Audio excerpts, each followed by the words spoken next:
Hey guys, welcome to the Tech Maison's official YouTube channel, and today we're going to be reviewing Razer's ripoff of the GOXR Mini.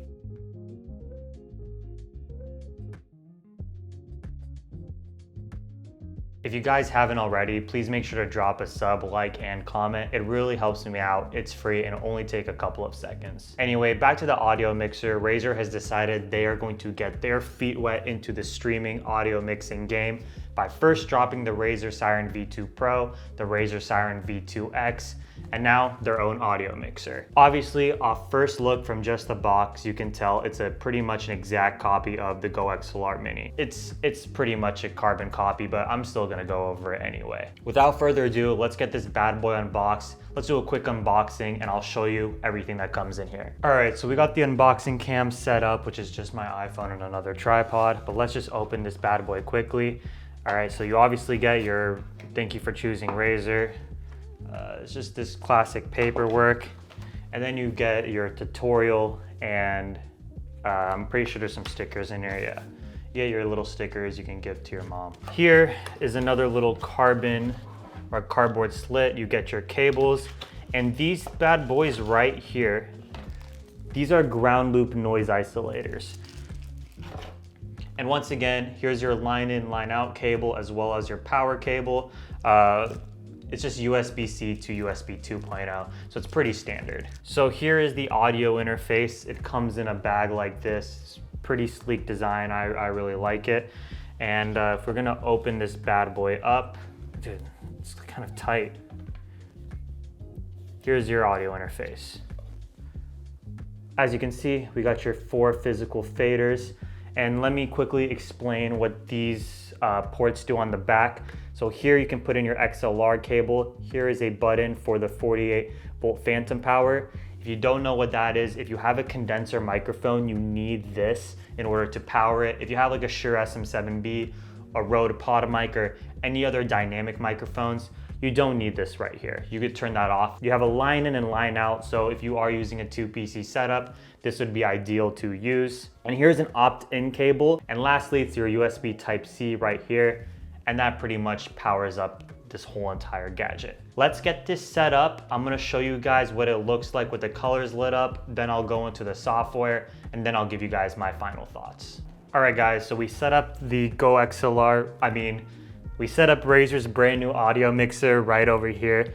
And next to it, I put the Elgato Wave XLR so you can see the comparison of the size and how it may sit on a desk. So first things first, with my first hands-on impression of this device, I do think the faders have good resistance. It's not too flimsy in my opinion. It feels like the GOXR once again. It's a GOXR with RGB, but I do actually really like how this looks in a gaming setup or a streaming setup. One really cool feature with the RGB is obviously as you move a fader down, if it hits the bottom, the mute button actually becomes red. It's just a cool, nice little effect to have, but I don't know if it's worth the extra $50. Now that I think I gave you guys a pretty brief understanding of what this looks like and some of the features from not a software perspective, let's hop into the software. I'll show you guys around and give you guys a more in-depth look of this audio interface. So we're at the first setting right here, which is just how you want to map everything. So for me, I just did mic, game, chat, and music, and I currently have Spotify open right here, so I'll show you guys how that would look with a physical fader and such. So you would open up your Windows sound mixer, you would route all of your audio to each specific channel. It's pretty simple. I'm not gonna go too much in depth with it. If you need a tutorial, I'll be more than happy to write an article about it with some pictures. Next, we have our mixer, and as you can also see, there is your routing table. So with your routing tables, you can decide what you want to hear and then also what's muted. So if I want to mute my mic via the routing table, I can click on this. And now I can't hear my audio, but because the stream mix, which you guys are hearing, it's not muted, you guys can still hear it. Your line out is for like a 2-PC setup if you want to send your audio to another PC. And obviously voice chat is if you're in Discord with your boys and you want them to hear music, you can do that as well. Next, we're at the mixer. As you can see, you can control your gain. I don't know why it defaults here to dB or whatever. That's so stupid to me. I don't know why they did percentage, but it is what it is. You have your mic monitor, you have your noise gate, you have your equalizer and compressor. I'm not gonna go too much into these. If you're an audio guy, you know, but this just pretty much helps you get rid of background noise or, you know, bring out more in your voice.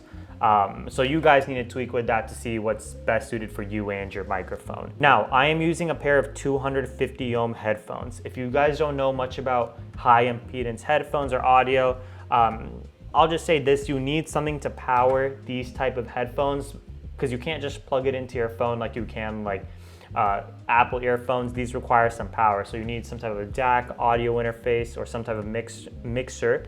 This is doing the job, so I'm pretty happy with it as of right now, but I wish it was a little bit louder because it's kind of quiet. How Razer loves to spike up their prices. They got their Razer Chroma RGB. Here it is, man. You guys decide if you like it or not. It's whatever, you guys can choose. I'm fine with it, how it looks default, but some people, you know, they're gonna wanna have their whole vibe or whatever they called it. But anyways, let me show you guys a quick example of me using a fader with some music, and then I'm gonna give you guys my final thoughts. All right, guys, I wanted to actually be able to show me using Spotify or give some type of example as if I were to be streaming, but the Razer Synapse software is so buggy and it's so glitchy, and it's not really optimized for every single PC. When I use my Elgato Wave XLR, I really have no issues like I was having with Razer Synapse software, and I don't even know how my audio sounded because the playback was so bad. And this just kind of gets me to what my point of why this is an audio device you should probably not buy right now. And what Razer did was they pretty much took the GOXR Mini, slapped their own logo on it, and gave us some shitty software. I think that's so stupid, and considering they didn't even make the software good. If you want to be innovative in any type of market, you need to offer something new, right? And Razer just basically said, yeah, we'll throw in like cartoon voice effects, but dude, 99 times out of 100, nobody's using that crap. And if you really are, you can obviously just download some VST plugins and go from there. Mind-boggling to me that Razer can charge up to $50 more for a device that runs the exact same, if not worse, than the GOXR Mini. It caused so many issues, and I couldn't maybe make this as extensive or as detailed as I wanted to because of all the issues this damn device was causing to my laptop. And by no means do I have some crazy big PC. I can't afford that yet, but I don't have these issues with my Elgato Wave XLR. And if you want more people to buy it and you want, you know, kids to, you know, save up and, you know, get an audio interface, this is not it. Go with the GOXR Mini if you want something with physical faders. If you want something with digital faders, which I personally like, get the Elgato Wave XLR. But if you just want something just as a pure audio mixer without the preamp and things like that, this is a horrible option. I'm not gonna recommend this on my website whatsoever. It stinks. It sucks. All right, it's just not a good device. So overall, I think I'd recommend you stick with this bad boy right here if you were deciding between the two. If you were going to go between this and the GOXR Mini, go with the GOXR Mini, or, you know, go with the Beacon Mix Create if you already have something like the Scarlett Solo or the M Audio Track or some other audio interface. Anyway, thank you guys so much for watching, and I can't wait to see you guys next time.